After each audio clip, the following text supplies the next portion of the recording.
तर 5 राज्यांच्या या निवडणुकीच्या निकालांची आकडेवारी हाती येते. आपण पुन्हा एकदा जाणून घेऊयात. आसाम 126 जागा, यामध्ये भाजप 100 जागांपर्यंत मजल मारताना दिसते. काँग्रेस आणि मित्रपक्ष 20, AIUDF 0 आणि इतर 6. पुढे केरळमध्ये 140 जागांसाठी निवडणूक होती आणि यामध्ये काँग्रेस 104, माकप 34, भाजप 2 आणि इतर 0.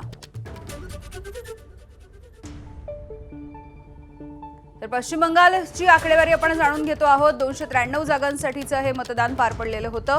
तृणमूल 94, मोठी पिछेहाट आपण बघतोय. भाजप 194 आणि इतरांना 5. तमिळनाडू 132 जागांचे निकाल हाती येत आहेत. त्यापैकी द्रमुक आणि काँग्रेस मिळून 69, AIDMK आणि भाजप 58, TVK 105 आणि इतर 0. आणि पुदुच्चेरीच्या 29 जागांचे निकाल हाती आले. त्यापैकी भाजप आपण बघतोय 22, काँग्रेस 6, TVK 0 आणि इतर 1.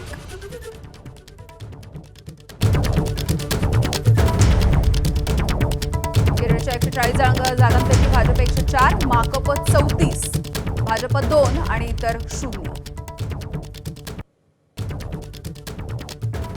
पश्चिम बंगाल 293 जागांसाठी तृणमूल 94, भाजप 194, काँग्रेस 1 आणि इतर 4.